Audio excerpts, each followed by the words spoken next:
All right. Today we are going to continue talking about relational algebra. By the end of today, we will know all of the basic operations in relational algebra, and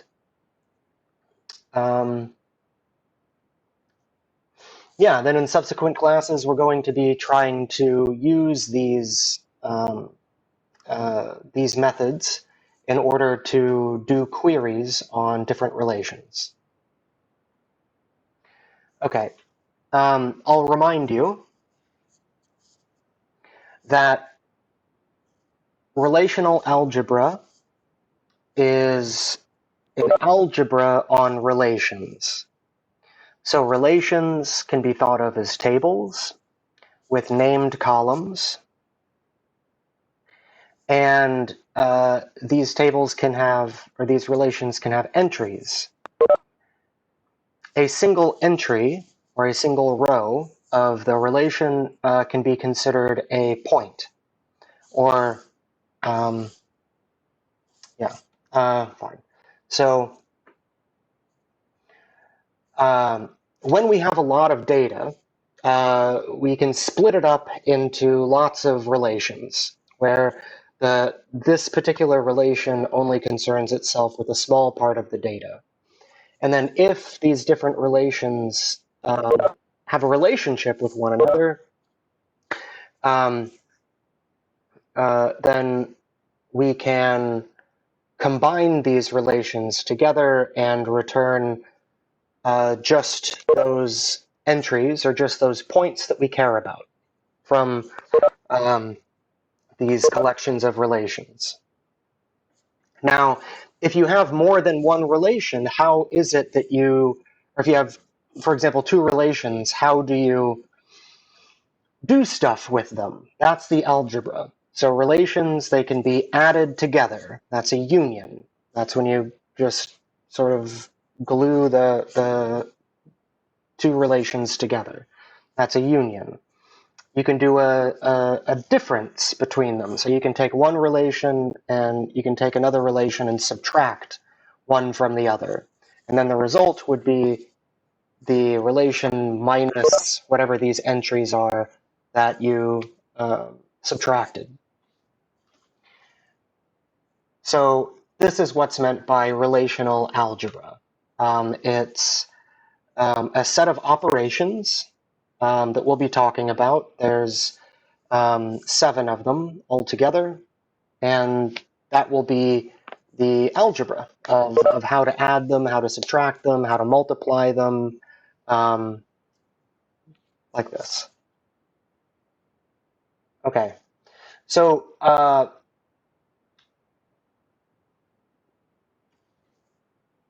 for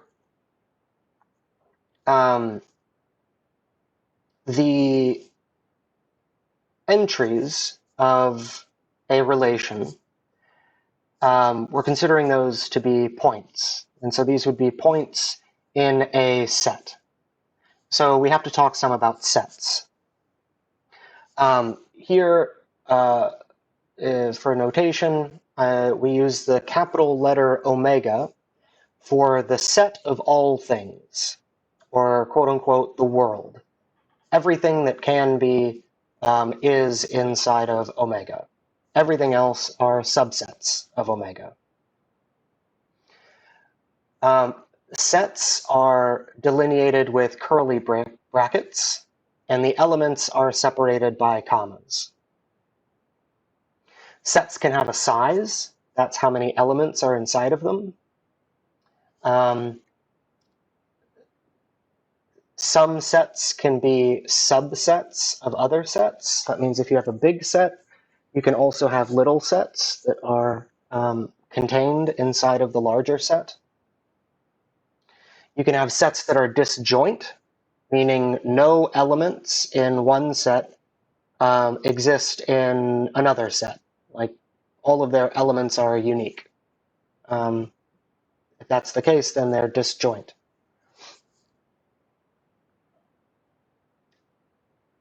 Okay.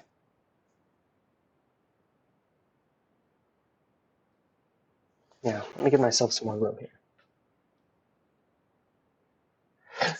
So these first three set operations, they're also operations in relational algebra. Again, there's going to be 7 altogether, but these are the first 3 that we'll be talking about. The union, the intersection, and the set difference.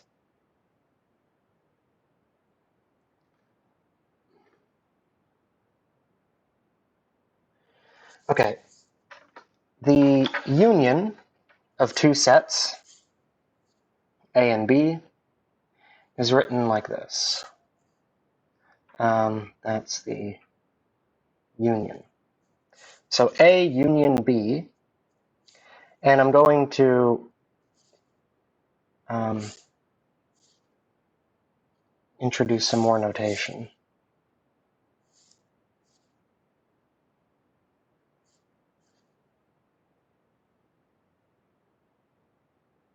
Okay.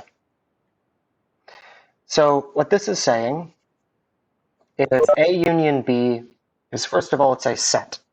We know it's a set because it's in these curly brackets. So this means the set of all x, and then this line means such that. So the way that this is read is that A union B is the set of all x such that x is in A or x is in B.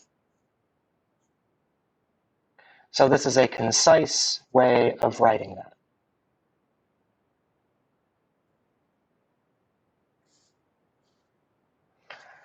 Give myself one here. All right. Sort of pictorially, if you have some set A and some set B, then their union is the element that's in either A or B. Do you have a question? Yeah, real quick. What did it stand for again? Like the signs. Can you just repeat that one more time? Oh, the signs? Yeah. So this is the way that this is read. A union B is the set of all x such that x is in A or x is in B. So that would be the English way of reading this out loud. These symbols are just kind of a shorthand.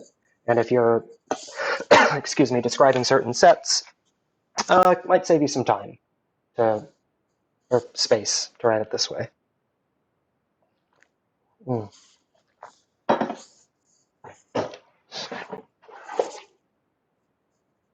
Oh, I see another question. Can you go over what a proper subset is? Right, so a proper or a strict subset, you can call it a proper subset or a strict subset, just 2 words for the same thing. This is akin to being strictly less than. So if A is a proper subset of omega, it means that for elements that are in A, they are also in omega. But there's elements in omega that are not in A. Then A is a proper subset. It is strictly less than. Whereas B here, this is a subset of omega, but it is not a strict subset, i.e., in this case, B is equal to omega.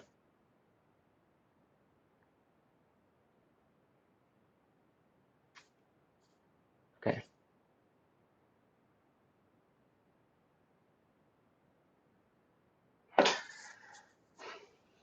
Okay, so that is a union.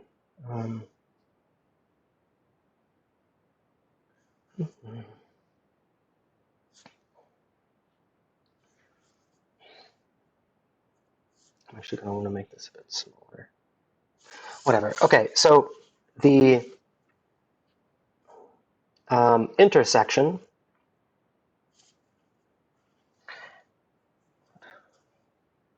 is written this way: A intersect B, and this is equal to all x such that x is in A and x is in B.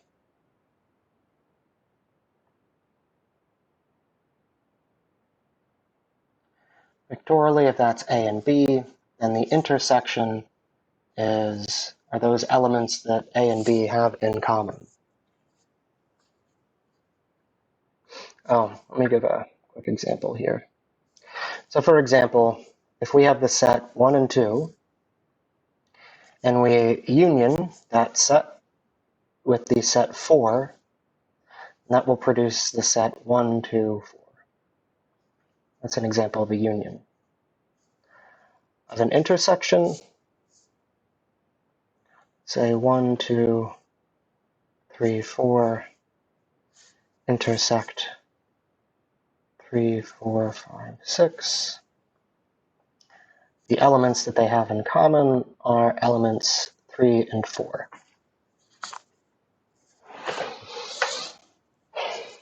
Okay. Now the set difference. Let me move this up a little bit. All right, so the set difference, for example, B minus A, or A minus B.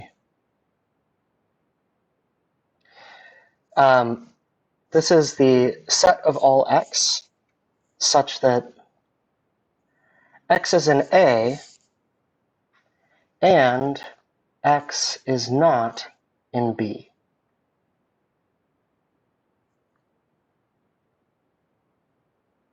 So if this is A and B, A minus B would be these. Right? Only those elements in A that are not in B. That is a set difference.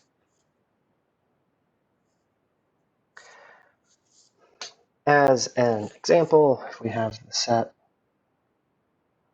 1, 2, 3, 4 minus 1 and 3, then we would get the set 2 and 4.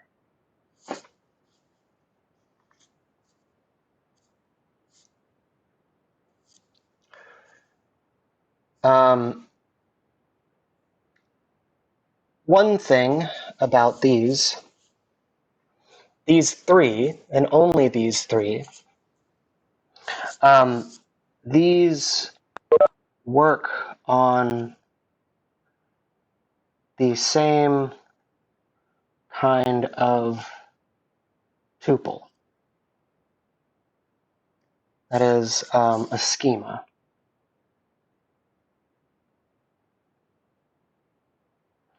Which are the names and types of the columns in a relation.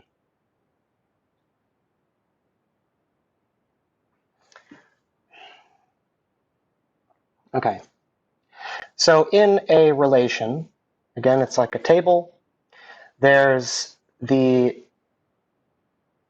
for example, name, SSN, age, I don't know, lot.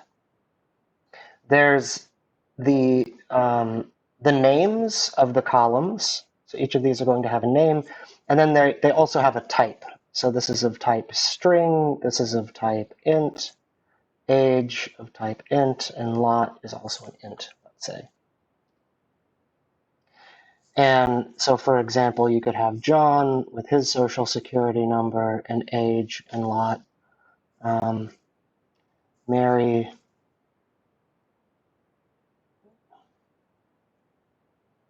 whatever.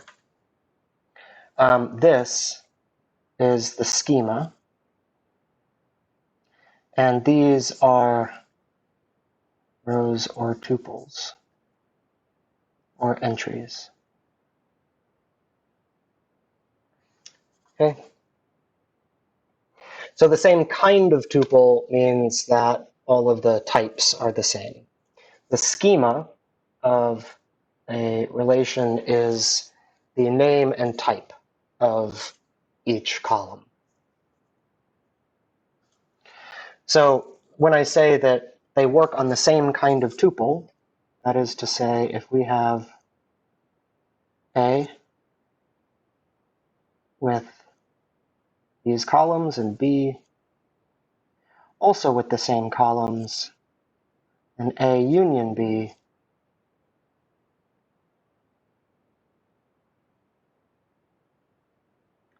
could work like this. So all of the rows are, this is concatenated row-wise.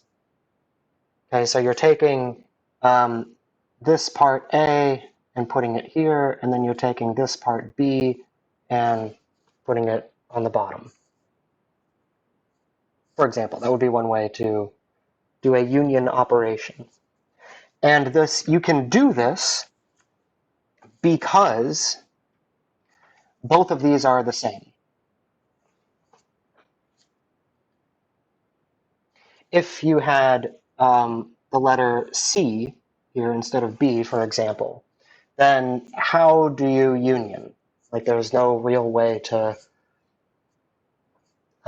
do a union with between these two relations.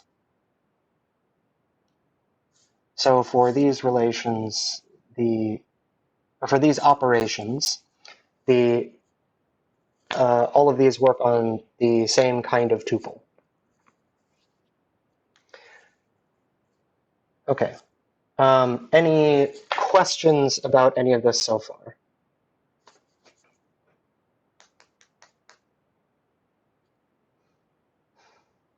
Professor, I kind of fail to understand how you are relating these to tables. I would assume that if we're joining tables, we're joining them by column and not by rows.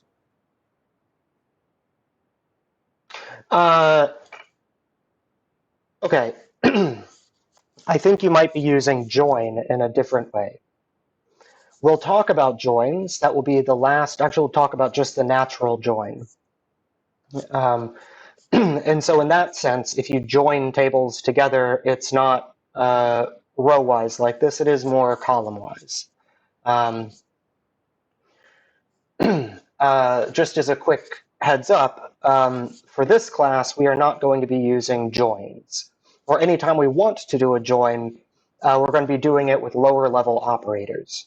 So I'm going to show what a natural join is and how to recreate, how to do everything that that's doing using more basic operators. I'll get to that in a minute. But here, what I mean is if I had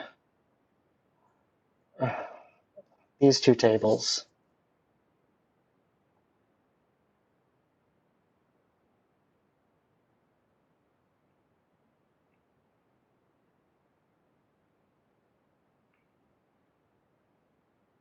maybe these are the boys. That's the boys table, and then we have the girls table, where there's Jane and Amy and Margaret. And I don't know. Okay, now if we wanted a table of the boys and the girls, then this would be a union. So the boys and girls table, we can construct this by unioning these two tables together.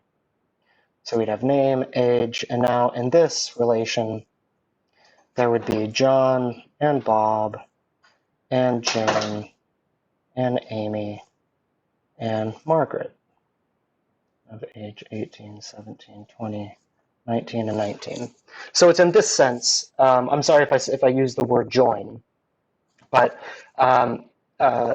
this is an example of when you'd have different relations and they need to be of the same kind so that you can construct a larger relation.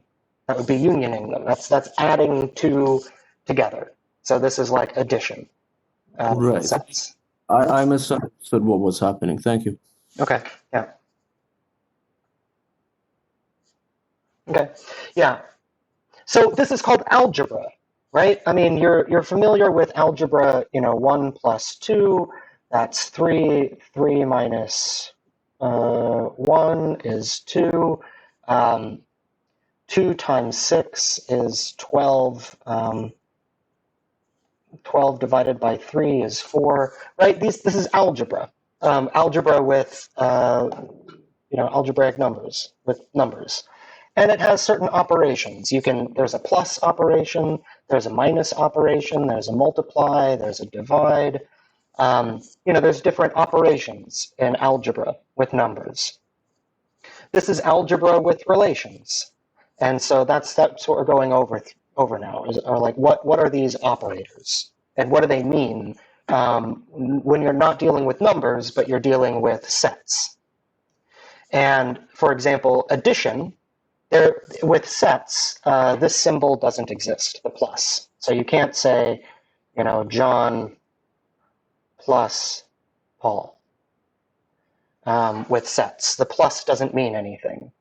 But there is a union. You can say John union Paul. And that will combine the two together, John and Paul. So in effect, instead of the plus sign with sets, there's a union sign. That's sort of the addition operator. There is a subtraction operator. That's the set difference. Let me go back up to that. So this union is akin to the plus when you're dealing with numbers. The minus we have, and it works like how you might expect. If you have a set of things and you subtract things out of it, you're just removing those elements. There's another one, this intersection, and that's sort of special for sets. There's not really an intersection operator when you're dealing with numbers, because numbers are like finite things, where sets are collections of things. So this intersection, that's sort of a unique algebraic operator with sets. Okay, but that's why this is algebra. Okay, I'm just teaching you what the symbols are. Those are the operations that you can do.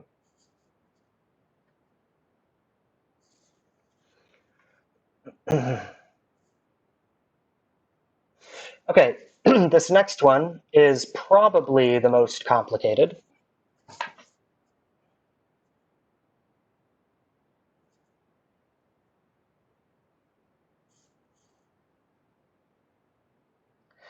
This is called the cross product.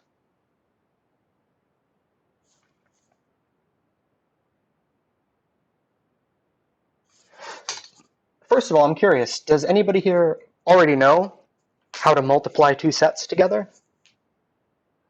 Like if we had the set A as John, Paul, and Mary, and B is the set John and Paul.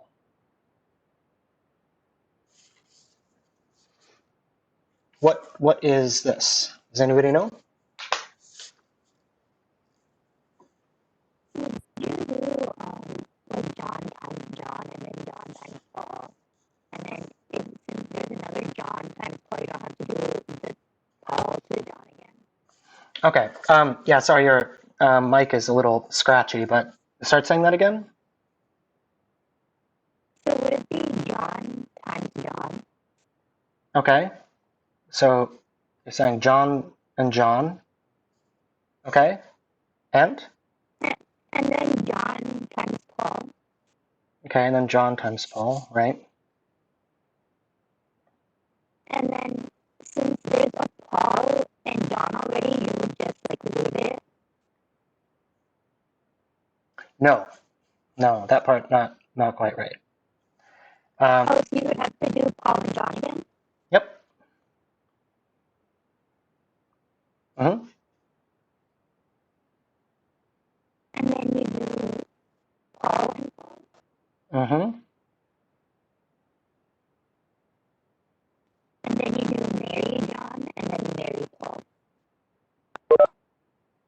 Perfect.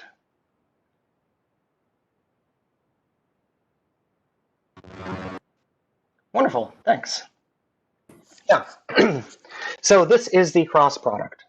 This is all possible pairings. Okay, so between two sets, if you have sets A and B, the cross product of them are all possible pairings between elements of A and elements of B. So what we just did is we took this is A times B, right? Oh, here, A times B. So we take each element in A and pair it with each element in B. So there's the first element in A. It's paired with John, and it's paired with Paul. Those are those first two elements. Keep in mind, again, this is one element. Okay, so that's the first element. This is the second element, John, Paul. All right? And then you go and do the next pairings. So here's the next pairing, Paul and Paul. That's the second row here, Paul, John, Paul, Paul. And then Mary, John, and Mary, Paul. There's Mary, John, and Mary, Paul.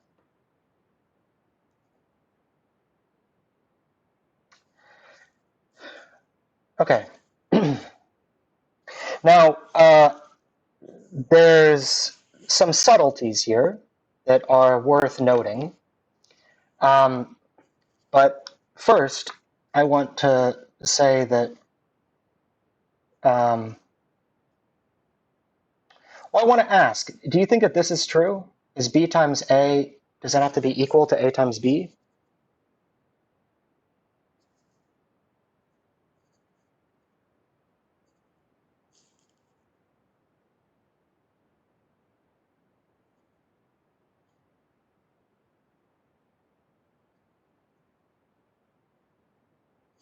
Anybody?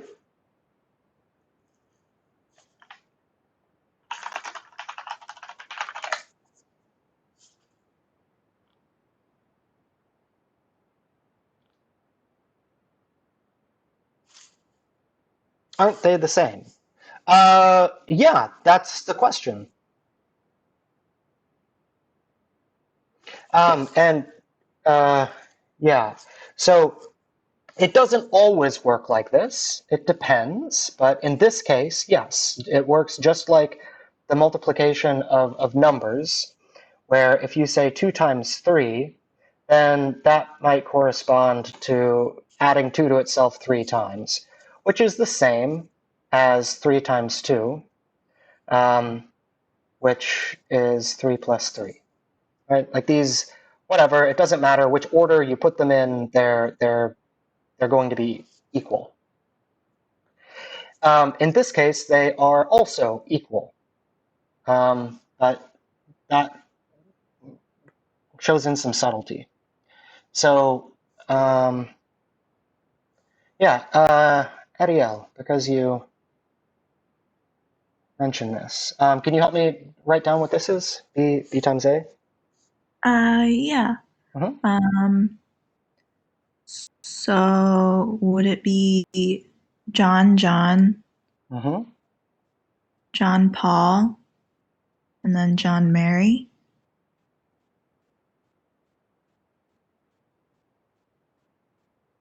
And then Paul, John, Paul, Paul, and Paul, Mary?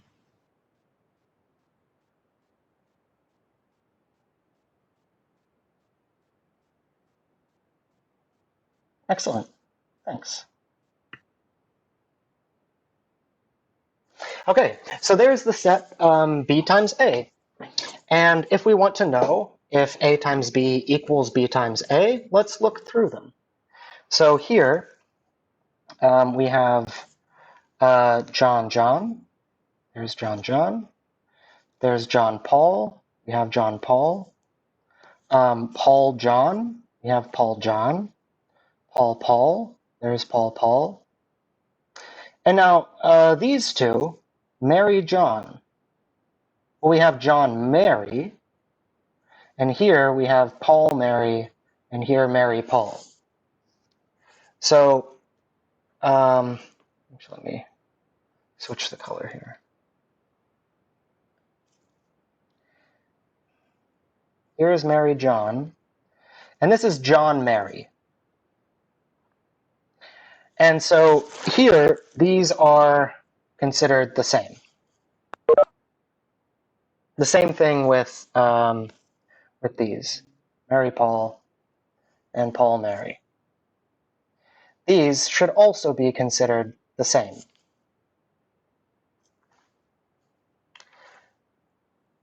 Despite that, note that this Paul, John, and this John, Paul are not equal.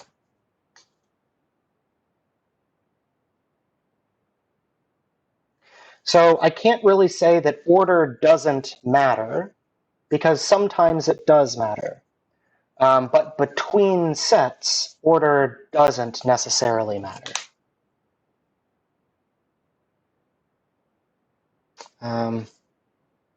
Okay, so that's what I mean, like there's a little bit of subtlety. The right thing to always do if you're doing cross products is to find every possible pairing. And it doesn't matter which set you start with.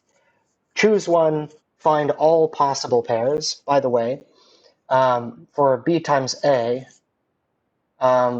we took the first element of B and then paired it with everything in A. And then we took the second element of B and paired it with everything in A. So one is you go through A, and for each element of A, you find all the pairs, go to the next element of A, find all the pairs. You could also start with B, find all the pairs, go to the next element in B, find all pairs. It doesn't matter which you choose. They might look a little different, but they're the same. Okay.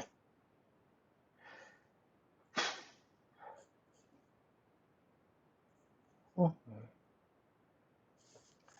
else do I want to say here?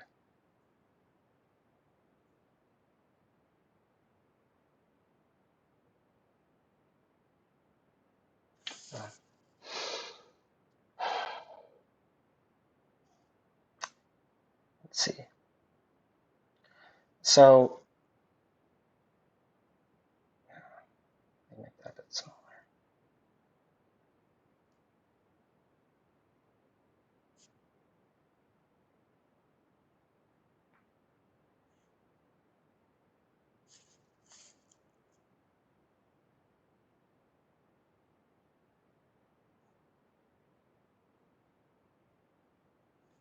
Okay. So that's the way that a cross product works. And one thing I want to point out is if you have, for example, a relation A with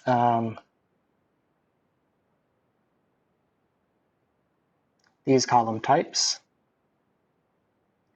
and a B with these column types, then A times B is going to have all of the columns of A and all of the columns of B. And this is probably going to have a lot more rows. So up above here, with these three operations, everything can be considered being done row-wise. Here, when we set multiply, in all cases, the width of the table is going to expand.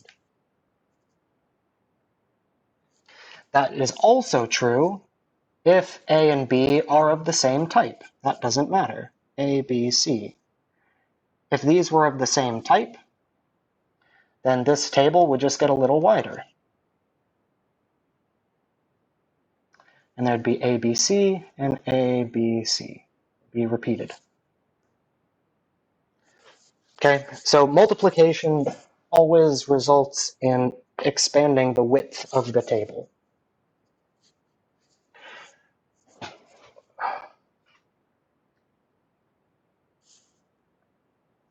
Okay. There's a question. What is the size of A times B?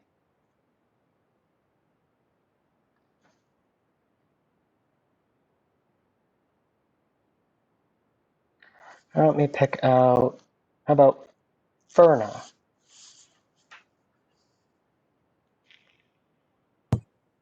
Hey, how are you? Yeah, doing okay. So I'm guessing 6. 6, okay. Why 6? By the table that you drew, but I actually had a question. Mhm. Since they're getting multipliers, how come there are no sets like before, like AA and BB and CC, stuff like that? So wouldn't it be like maybe 9? Or Wouldn't it be 9? Oh, okay. Okay, I'll answer that in just a minute. yeah. Yes, you are correct that in this case A times B is 6. The reason for that is because the size of A is 3 and the size of B is 2. So this is the size of A times the size of B. So you can always tell ahead of time how big the cross product is going to be, how many elements are going to be in the set. If A is a set of 3 elements and B is a set of 2 elements, then cross multiplying them will give you a set with 6 elements. Okay. Wait, Now how for come this. how come B is 2, Professor? Sorry. Oh, sure. B here. B has John and Paul. Oh, okay. I was So looking at the table on the right. Okay, okay. makes sense. Oh, yeah. Yeah. Sorry. This table here, that's B times A. This is the table A times B. Okay. Yeah. So I'll try to be quick about this, and if you guys have something else to do, you're free to. Oh wait, no, we go to 120. Perfect. Okay, good. We still have time. All right. So to the second question, let's be concrete. Name, age. We'll do this. Boys and girls again.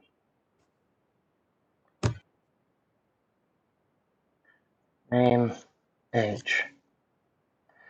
All right. Let's say here we have John and Paul, 18, 17, and Mary and Amy, 17 and 18.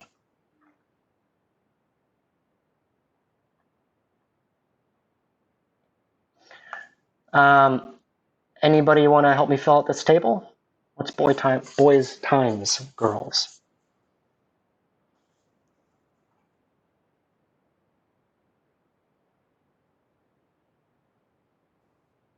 So would it be 4? Would it be 4? Like the number 4? What is 4? Oh, no, I meant like 4 elements, or I guess it'd be Okay. John and Mary, John and Amy, and then Paul and Amy, Paul and Mary. Well, first of all, how many columns do we have? How many 2. columns? 2.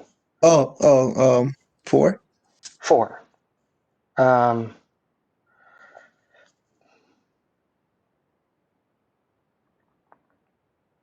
okay, so those are our 4 columns. Okay.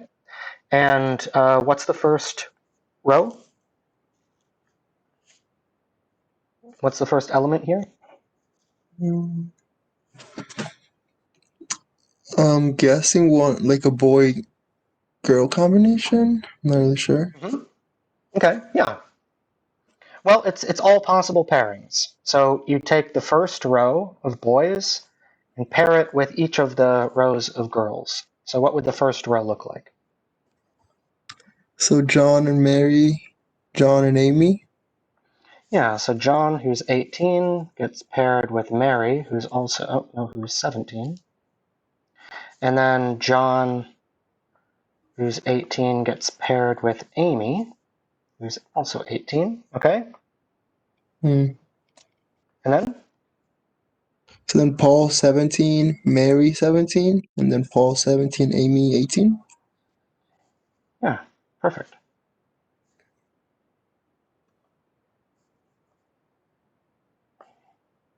Perfect. Very good. Yeah.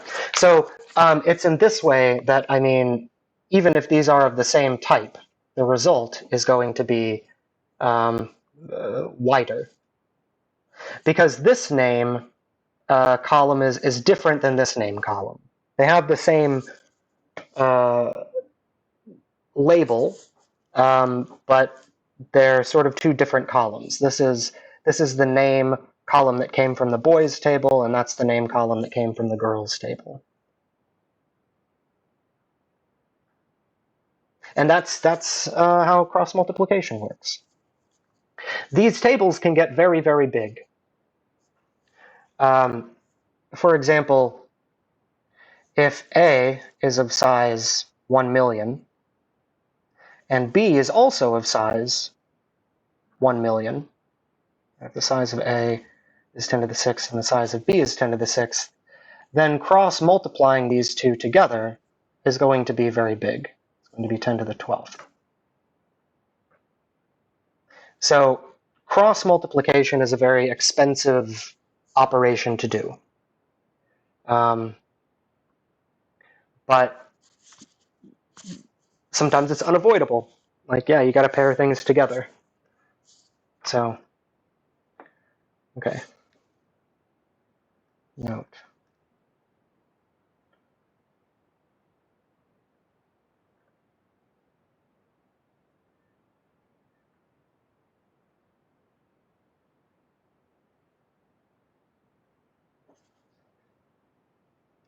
Okay.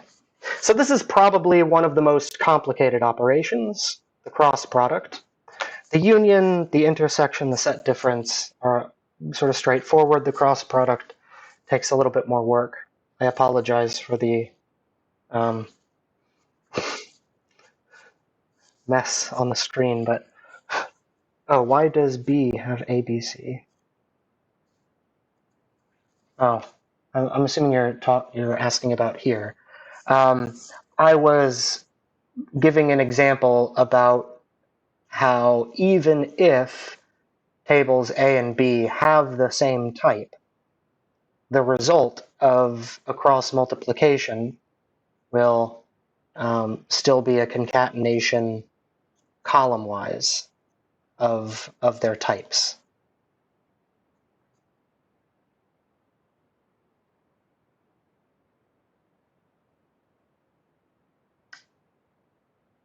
Okay.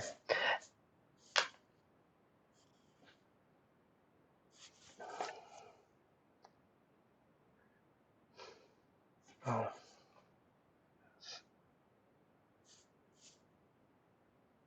So no matter what, this is A's schema, and then this is B's schema.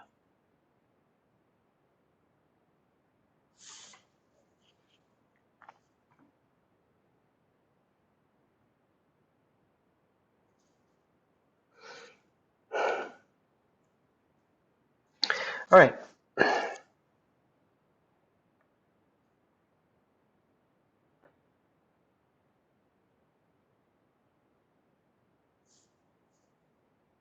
So the next operation is called projection. And for the next couple of these operations, we're going to be using Greek letters for them. So here we use pi for a projection because pi is the Greek letter P. P for pi, or pi for P. So this operation turns many coordinates or dimensions or columns to few.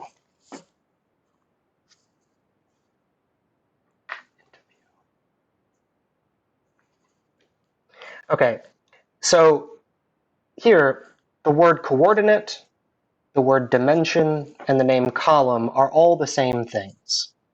So for the boys times girls table, I can say that that has 4 coordinates. Name, age, name, age. Those are the 4 coordinates. It also is of dimension 4. The first dimension is this name column. The second dimension is this age column. And so I might go back and forth between using the words coordinates, dimensions, and columns, but they're all referring to the same thing.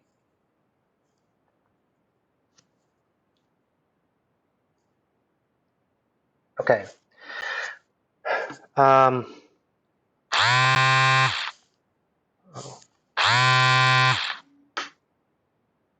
sorry, just a moment, guys.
Okay, sorry about that, guys. All right, so projection. This is turning many coordinates into few. So what I mean by that is if you have a relation A, and this has a certain schema, then through a projection, you could get rid of the B column. So this word projection is something that's used in linear algebra, also physics, where if you have a vector, maybe this is a vector, I don't know, 2, 2. This is a vector. And in the x coordinate, you want to know how much of this vector 2, 2 is due to the x direction. So if we were to write this vector as 2 vectors, one in the x direction plus one in the y direction, then what would these 2 vectors be? And you could do this by shining a flashlight on the vector from above and see the length of its shadow on the x dimension. In this case, this would be, I guess, 2 root. No, that's not right. Whatever. I'll say if this is root 2 and root 2, then that could be 1. So then the x direction vector would be this, and if you wanted to know the y vector, or the y component of this vector, then you just move your flashlight and shine it going in this direction and see how long the shadow is, or the projection of the shadow on the y direction. That would also be 1. So here.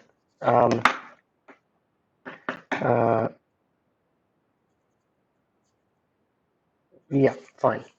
I'm sorry. No, that would be,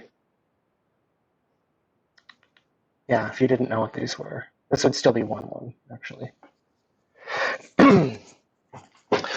Whatever. This is just explaining where the term projection comes from.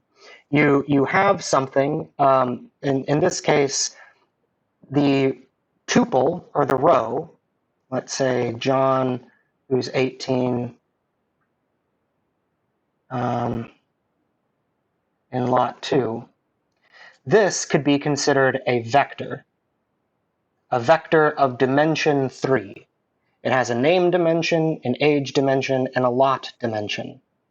And maybe after projecting, maybe after projecting this vector, we get only the name back.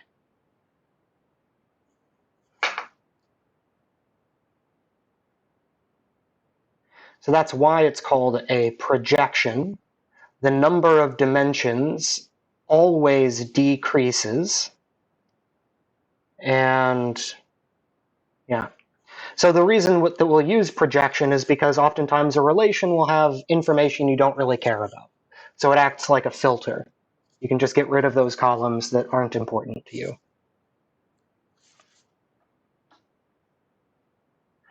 As an example,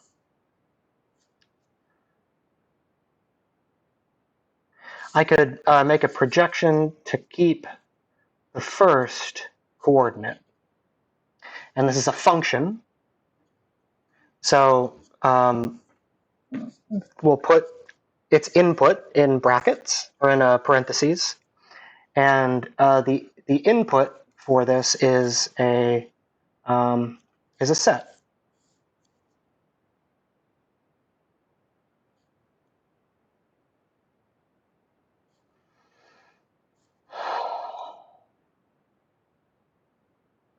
Okay, let's say that this is a set of 4 things, 4 tuples. Then the projection would keep the first coordinate of this. And so this will return a set. And here, that has the first coordinate 1. So we would keep 1.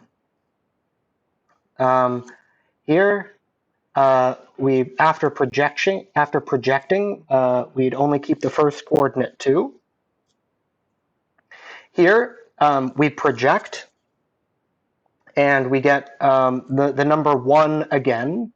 But remember, we don't need repeats in sets.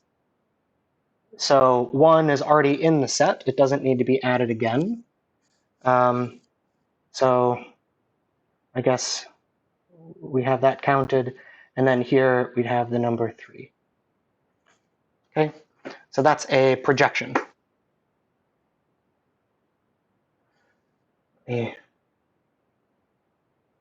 Pause for questions. Oh, sorry.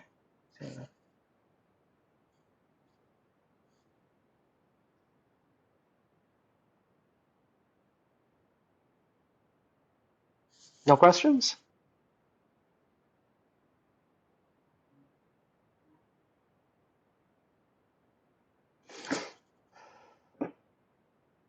Can I explain that graph again?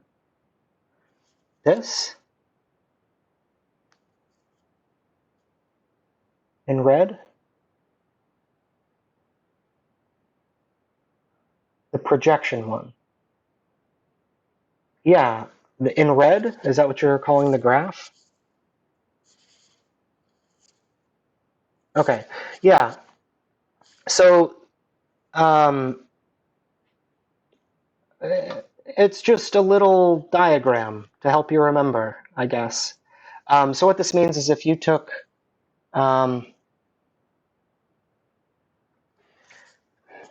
if you have some relation A, after you project it, then you'll get something with, for example, filtered columns, A and C.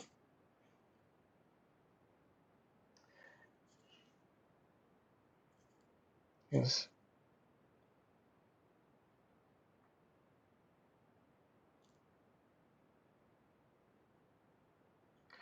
If we have John, who's 19, who parks in lot 3, Sam, who's 18, who parks in lot 2, and Jerry, who's 18 and parks in lot 3. This could be a relation. I don't know, employees. Now we could project this, say, name and age. And if we give this relation as input to the projection, then the result could just be name and age. John, Sam, Jerry, 19, 18, 18. So we've just gotten rid of the lot column. That's what a projection would do.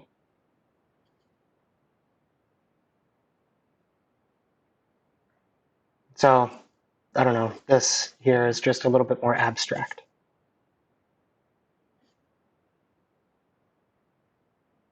Great.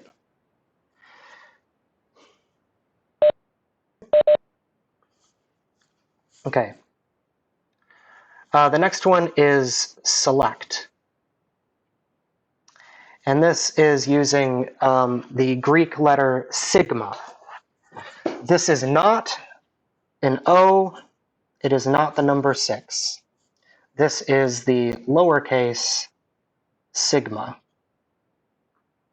Okay, it looks like an O with a little hook on it. Just in case you're wondering, a capital letter is that sigma. You might recognize that from other math classes, but for whatever reason, they chose the lowercase letters. But it's sigma because it starts with an S, because it's a select operation. And this outputs a subset.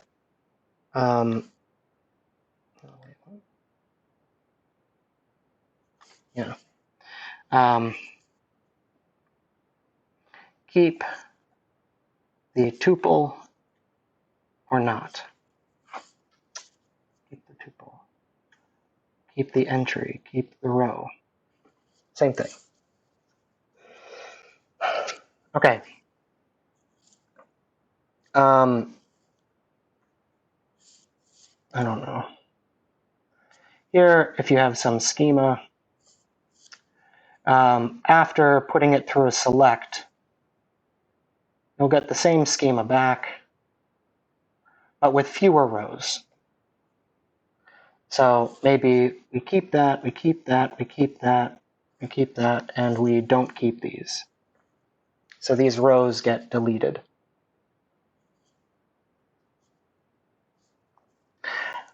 All right, let's see an example with symbols.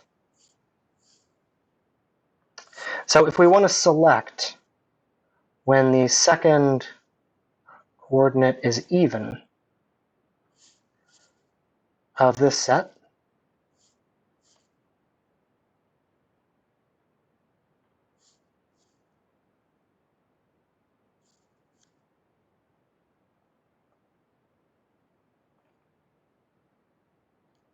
so same set as above, 4 elements, and we keep it. So we're selecting only those elements from the set where the second coordinate is even. So that one's even, that one's even, this one is not even, this one is not even. So this would return the set with elements 1, 2, and 3, 4.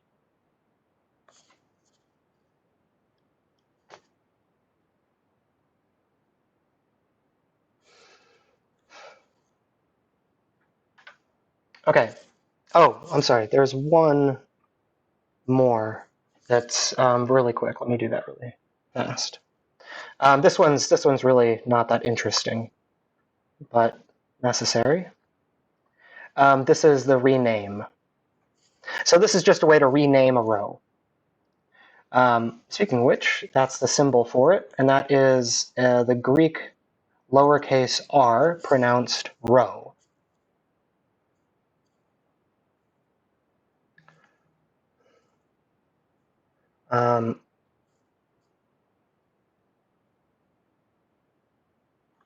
So I don't know if you have some relation A with A and B and C, then after renaming, it could be the same thing except with columns alpha, beta, and gamma. Just renames a row. So row, I don't know, SSN to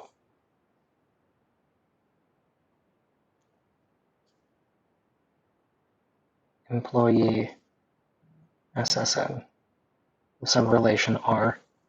Maybe R originally is SSN. It's just a list of SSNs. Performing a row on this would return the relation, except now it's called employee SSN. Do age as well.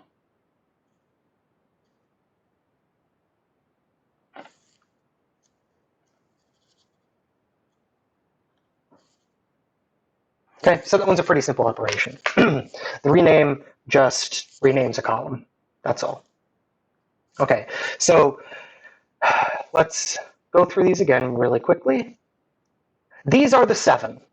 These are the seven basic operations that you can do anything in relational algebra with. The first is the first three I'll group together. That's the union, the intersection, and the set difference. I'm grouping these together because each of these work on the same kind of tuple. So both of the tables have to have the same number, type, and name of columns. So the union works like addition, subtraction. We have here intersection is something unique to sets. Here we have multiplication. Like multiplying numbers, it doesn't matter the order that you multiply in, but the procedure for multiplying is different. The procedure is finding all possible pairings. That's what a cross multiplication is. Okay, then we have a projection, which is a way to kind of delete columns. We have a select, which is a way to not delete columns, but to delete rows. And then rename, that's just renaming a column. That's it. Let me pause for questions.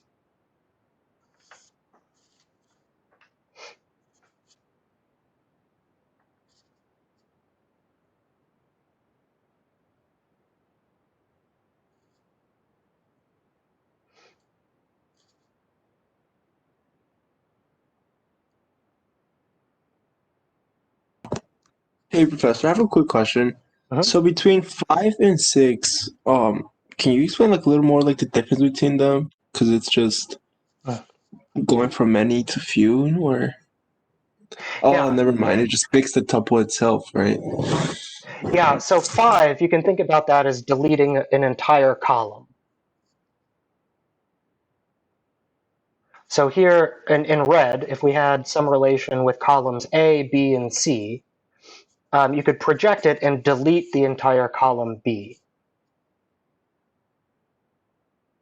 So a project is like a column delete. You delete an entire column. 6 is a select, and that's where you delete rows. So not columns, but rows. You're deleting tuples. So a tuple is a row of the relation. Okay, So makes sense. Yeah.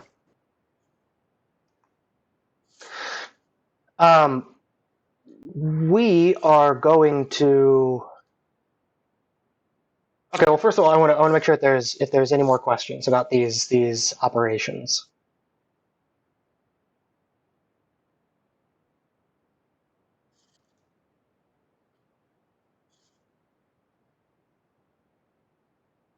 No. Okay. We're doing pretty good on time, I think. So I'm going to teach you this now, and you can refer to it later or not. But after today, this won't be, so useful. And by the way, again, you can go through the book. This is all in the beginning chapters. No, I think this is maybe chapter 2 or 3 now, where it talks about relational algebra. I'm teaching the same notation and everything as is in this book. This book will also has some more operations. One of them being this one, the natural join. There's some other types of joins. I'm only going to be talking about the natural join in this class. And I will tell you that all of the joins are redundant. You can do all of these join operations using the above 7. I'm going to demonstrate that with the natural join. And for this class, I want you to do the long thing. Okay, so if you write join, or if you do if you use the join word, I will deduct points. The reason for this is because I've found that a lot of students think that join kind of sort of works like magic, and then they don't really understand what they're doing when they try to join things together, especially with more complicated queries. So for this class, we're going to go the long way. It's not that much worse, to be honest, but there's 2 benefits to that. One, I believe that this will help you avoid making mistakes in the future with join. I'm not saying don't ever use join. I'm saying for this class, don't use join. As soon as you graduate, great. Now I think that you should be comfortable enough to use it appropriately. So that's one reason. The other reason is because it's not just that you can do these things another way. It's that that's what's actually happening. When you do a join operation, there's stuff under the hood that's happening. It's not just one operation, it's actually a sequence of operations. And that's what I'll be teaching, and that's what we'll be going through in this class, is what are those sequences of operations. I think that will also help you appreciate when to use joins and how to use them. So without further ado, let me first tell you what a natural join is, and then another way to reproduce it. So now this isn't using a Greek letter. It uses this symbol, which is a bow tie. Bow tie. Okay. And what this does is it selects or filters tuples with a common attribute. Okay, let's see a quick example of that.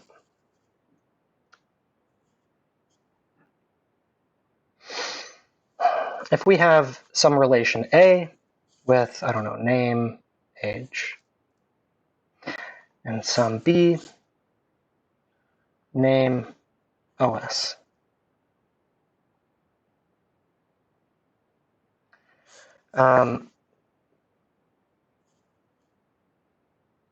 Here we have John, both of them. He's still 18, and he runs a Mac. And then we have Amy, who's 19, and I don't know, here's Susan, and she uses Linux because she's a cool programmer person. Okay. Now, if we do A natural join B, this does a few things. First, it will combine these tables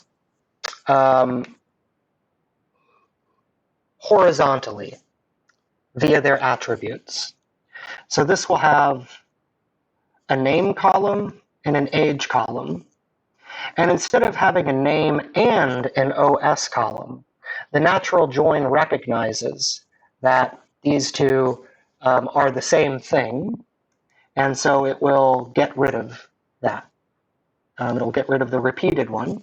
Sorry, this is age. So this is going to be the common attribute, the name. And inside this table will be those entries that share a common name attribute. So John appears in table A. John also appears in table B. So this will have John. We know his age from the first table, and we know his OS from the second table. And that's it. That's the only entry. Amy does not appear in table B, so she's not in the natural join. Similarly, Susan is not in table A, and so she doesn't appear in the natural join either. Only John appears in both tables. So it's a way to kind of merge tables together, only keeping those elements that appear in the tables that you're merging. Something like that. Okay, are there any questions about the operation? Like, given these relations, what would a natural join look like?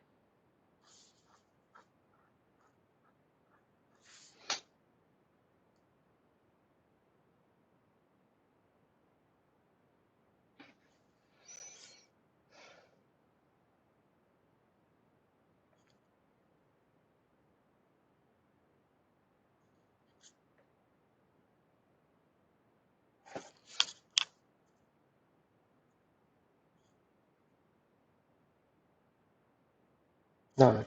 Okay, well, then let's wrap up class with showing another way of doing it. Actually, the way that a natural join actually happens. It's not the word that you use, but if you looked at the code behind it, you call a natural join, it will call other functions of these previous 7. So let me, I guess, pick out on random people. How about Mark? Hello, Professor. Hey. How's it going? Oh. Very good. Okay.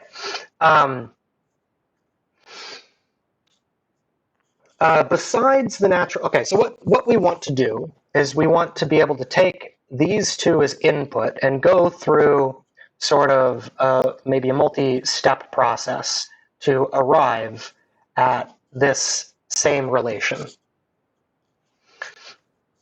So what is one way to combine two tables together, to combine two relations together that we've talked about?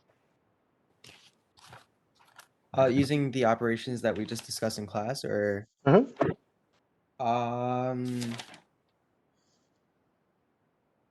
Is it like an intersection or just No need for intersection. no need?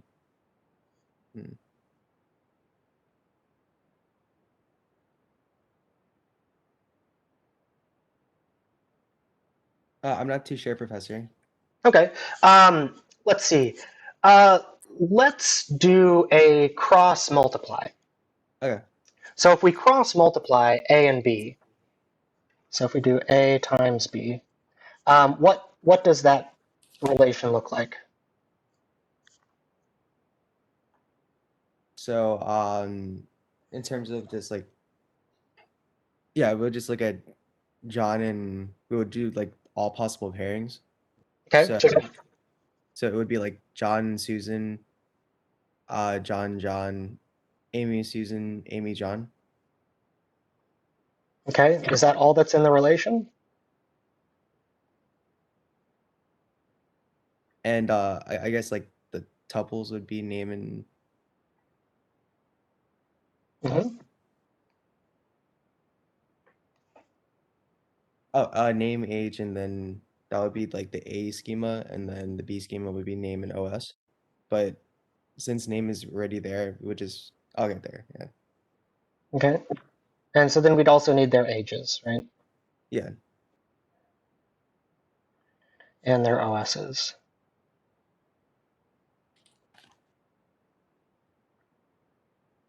Very good. Okay, thanks. How about, okay, so one thing that we'll also do is instead of just doing A times B, we're going to rename name to name2, B. And so we're actually going to be multiplying A by the result of this rename. So that way we'll have one column name and another column name2. Okay, so there's a cross multiply and a rename. And I actually think, oh yeah, there's not so much left. Okay. Yeah, I'd rather go through this with you guys. Yeah, let's finish this up at the beginning of next class. I don't want to keep you over, and I don't want to just throw out the answer. I'd like to go through this with you. In fact, maybe you can consider this your homework. How can you get here by using these other operations? I'll tell you which ones they are. It will involve a cross multiplication, a rename, a select, and a project.